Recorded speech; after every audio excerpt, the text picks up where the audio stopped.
Imagine a concrete wall as high as a 16-story building. Its slope is almost 80 degrees. There aren't any wide steps, no railings, not a rope in sight. And in the middle of a clear day, a goat moves slowly across this wall. It doesn't fall, it doesn't slip, and it isn't worried. The goat stops on a ledge about the size of your palm, turns sideways, and calmly licks the surface of the stone. A moment later, a second one appears, then a third. About 10 minutes later, the whole herd is hanging on the bare concrete slab, as if they were glued there for a picture. But it's not staged. These shots, taken at the Cingino Dam in Italy, went viral all over the internet.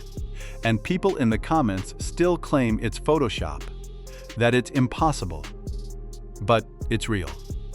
And the most amazing thing isn't even that the goats managed to climb up here. It's something else. No one forced them up here. They climbed to this height on their own, and for just one reason. They go back again and again to a place where one wrong step means a fall of over 100 feet. There are many places like this all over the world. Cliffs, precipices, dams, stone walls, where it seems there's no food, no water, and no reason at all to take the risk. But for them, it's just a normal part of life.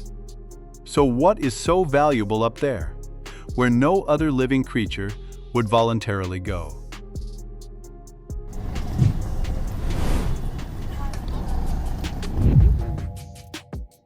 The thing is, mountain goats and their closest relatives live in places where most animals wouldn't last very long.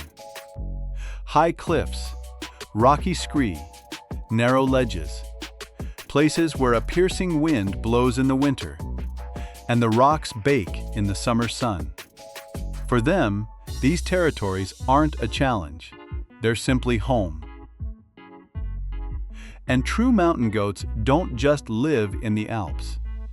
Similar rock specialists are found in the Himalayas, the Caucasus, the Rocky Mountains of North America, and even in Ethiopia.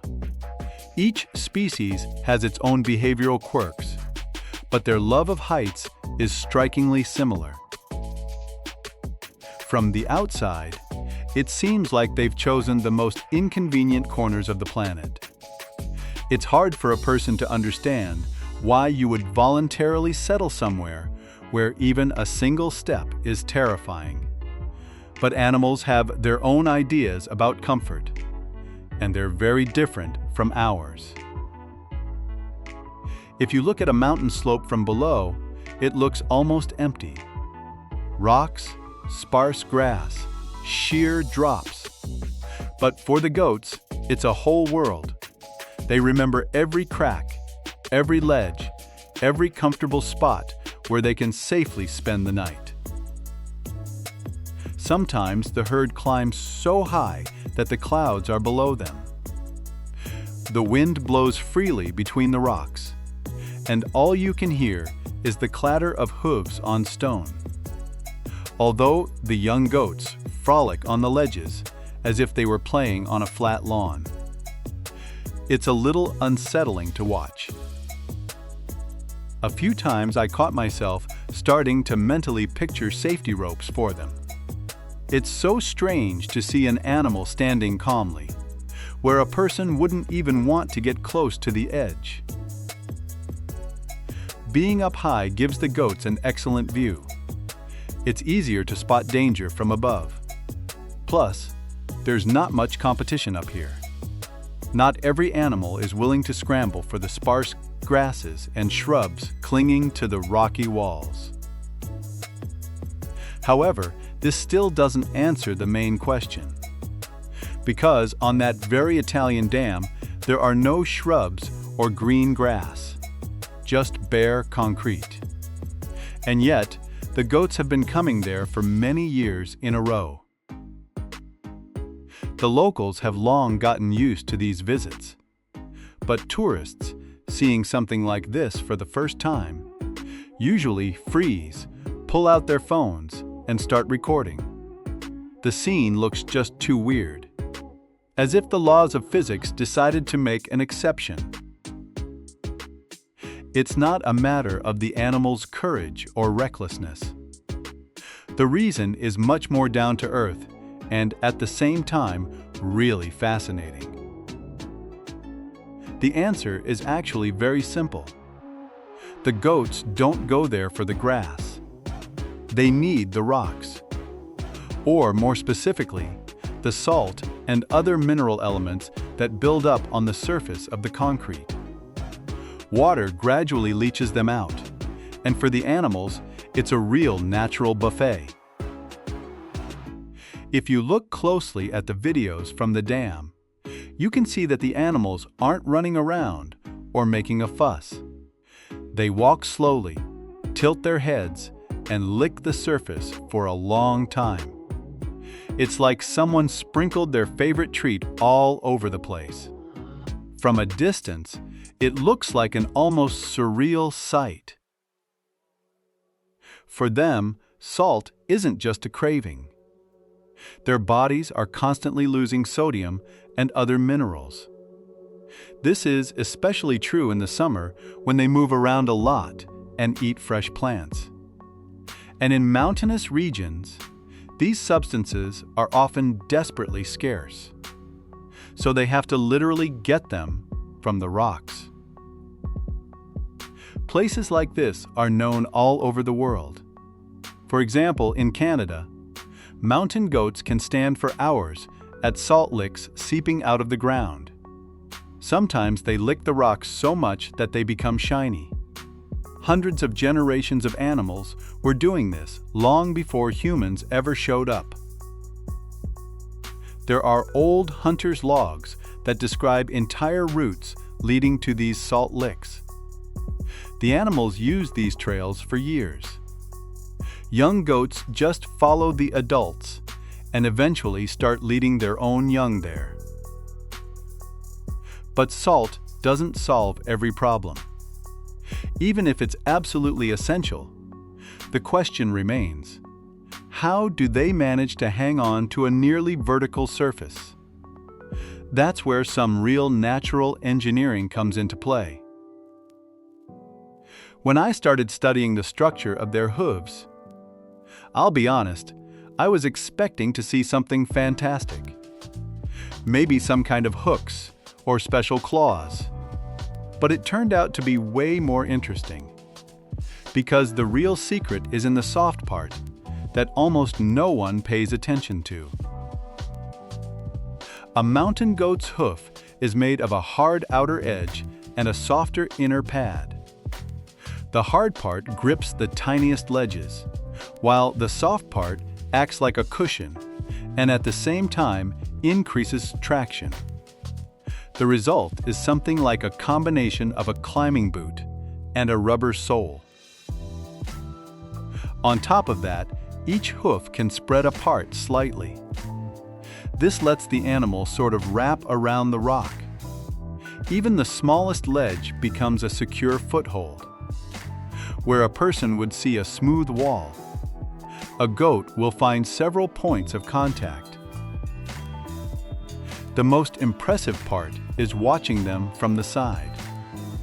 The animal walks up to an almost vertical cliff, plants a front hoof, shifts its weight onto it, and then pulls up its back leg. It gives the impression that it's completely unaware of being at such a dangerous height. However, the hooves are only part of the whole picture. There is another feature that allows even very young kids, just a few hours after birth, to scramble after their mothers to places where a person would be afraid to even look. The secret also lies in their weight distribution. Mountain goats have powerful shoulders and very developed muscles in the front part of their torso. Their center of gravity is positioned in a way that the animal constantly maintains its stability. Even on a narrow ledge, it doesn't balance, but rather seems to stand on 4 independent supports. Their joints have a wide range of motion. A leg can place a hoof at an angle that would seem unnatural to a person. Because of this, every movement becomes very precise. Mistakes rarely happen, since rushing in the mountains never leads to anything good. There is one more thing that is rarely mentioned: their vision. The eyes of these animals are positioned in such a way that they can almost simultaneously watch the space around them and the surface under their feet. In the time it takes a person to shift their gaze, the goat has already assessed where to take its next step. It's especially fun to watch the baby goats. Just a few hours after being born, they're already trying to follow their mother. At first, their movements look clumsy. But pretty soon, the little fluffy ball starts confidently jumping on rocks where a grown person would be terrified to stand. Picture an early morning in the mountains. The rocks are still cold from the night. Down below, you can hear the sound of a stream, and on a narrow ledge, smaller than a shoe, an adult female lies calmly. A kid is fussing nearby, occasionally giving its mother a little nudge with its side. For them, this is just a typical morning. When you see scenes like this, it seems like they have no fear. But that's not the case. They're just afraid of completely different things, not heights. For them, danger comes from below, from those who can run faster on flat ground. Wolves, lynxes, snow leopards, and other predators are stronger on level surfaces. But the steeper the slope, the more of an advantage the goats have. Where a pursuer is forced to be cautious, a mountain goat feels almost right at home. Sometimes, their escape looks unbelievable. The prey might literally press itself against a cliff and freeze on a tiny ledge. The predator sees it but can't get any closer. One mistake would cost it its life, and not every one of them is willing to take that risk. Because of this, an unusual race formed in the mountains. Some learned to scramble, others to give chase. Millions of years of this standoff turned the ordinary ancestors of goats into true masters of the vertical world. By the way, it wasn't just the alpine ibex that went down a similar path. In Ethiopia live the walia ibex, rare mountain goats capable of moving along such sheer cliffs that from below it looks as if the animals are standing right on the wall. And in the Himalayas, their distant relatives choose even steeper slopes. There are some amazing neighbors. Chamois and ibexes often travel the very same paths, with each group knowing its own safe routes. Some of these trails are so old that they have managed to form noticeable tracks on the bare rocks. At some point, it occurred to me that the latter is a human invention. However, if you look closely at the trails in the mountains that the herds use, you get a strange feeling. It's as if these guiding lines appeared long before people, and humans just copied someone else's idea. Nevertheless, even among such masters, there is an animal that makes mountain goats seem almost cautious by comparison. We're talking about the snow sheep and its relatives, which are usually called barrels. These animals live in Asia and sometimes choose slopes so steep, it looks like they're defying the laws of physics. What's more, snow leopards, some of the most fearsome mountain hunters, are found in the very same places. Sometimes a chase ends right on a sheer cliff face.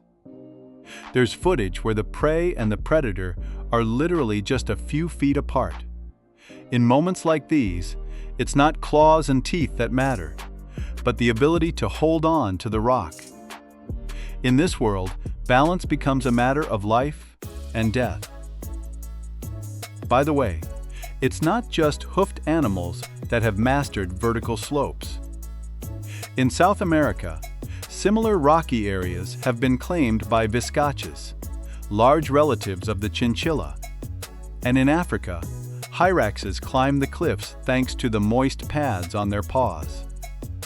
Nature offers many ways to solve the same problem. However, goats stand out among them for a particular reason. They don't just live on cliffs, they are constantly on the move. In a single day, a herd can cover several miles over very difficult terrain. And for these animals, it's just a normal warm-up, not some extreme challenge. Just imagine a slope after it rains. The rocks are glistening, water collects in the cracks, and fog rises from below. Animals weighing almost 200 pounds move calmly through this wet labyrinth. Without any fuss or cautious test steps, just a steady, measured movement. It's interesting that goats very rarely jump unless they absolutely have to.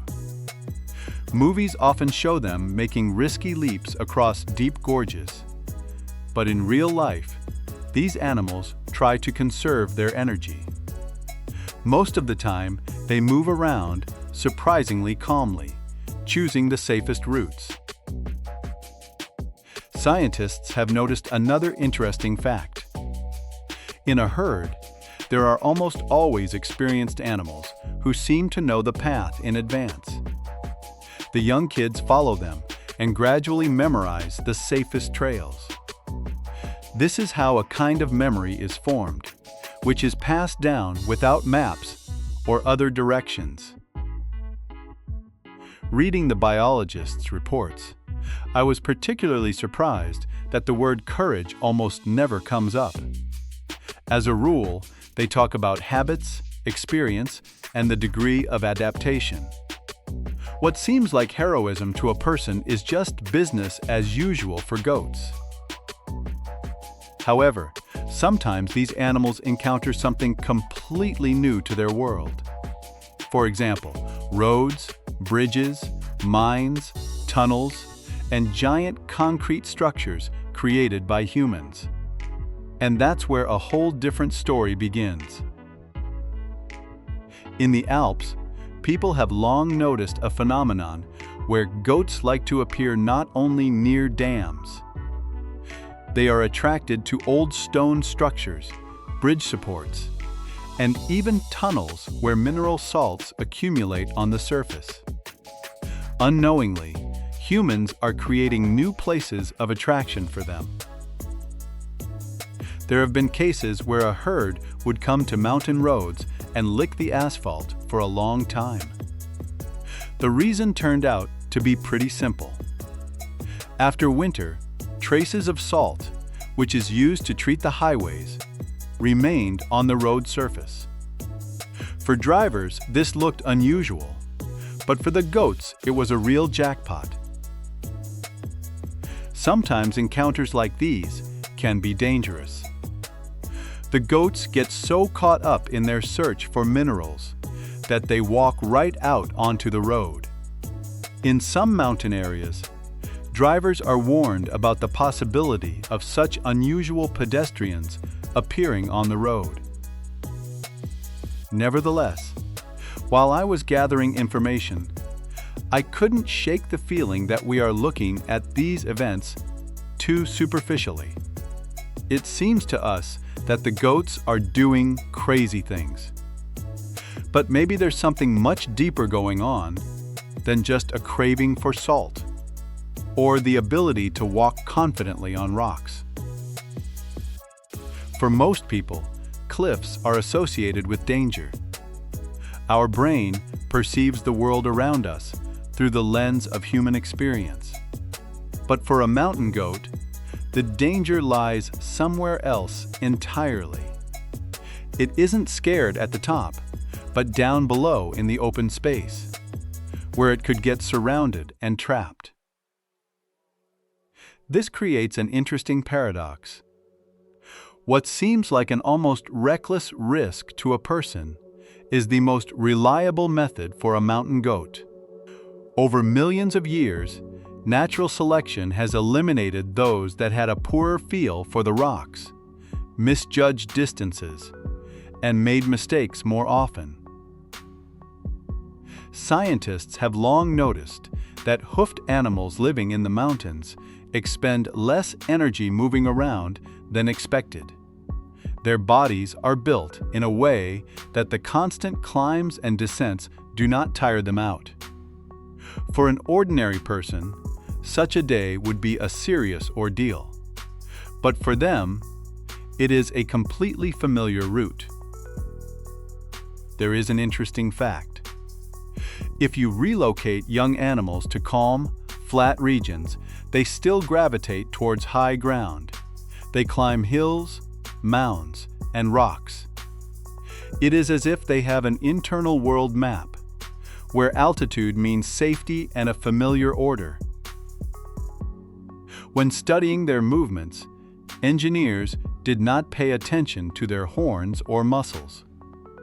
What caught their attention was the extraordinary stability.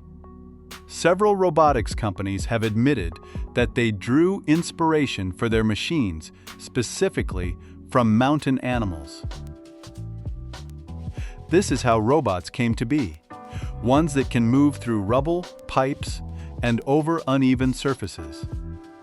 Of course, they are a far cry from real mountain goats. But the fact itself is impressive. Humans who have conquered space continue to learn from an animal that is just looking for salt. These animals also unexpectedly help people study the mountains themselves. By following their trails, researchers sometimes find old mountain passes, hidden water sources, and safe paths. The local people have known about this for centuries and often watched the herds for more than just simple curiosity. Picture a shepherd somewhere in the Alps a couple hundred years ago. He notices that the goats are constantly going to the same exact spot. One day he decides to check out what is there. This is how people often discovered salt licks and convenient passes through hard-to-reach areas. What really struck me was that the animals do not see their routes as anything special at all. For them, it is not about overcoming obstacles or challenging the forces of nature. They are just going their own way. And it is us, humans, who add all the drama and a sense of the incredible to these events. That is probably why the footage from the Singino Dam is so captivating. We watch and see a huge risk. But the animals themselves do not even think about it. They are just living in their natural environment, which for them is a real home. And we, looking up, realize over and over again that the world does not have to be convenient for humans.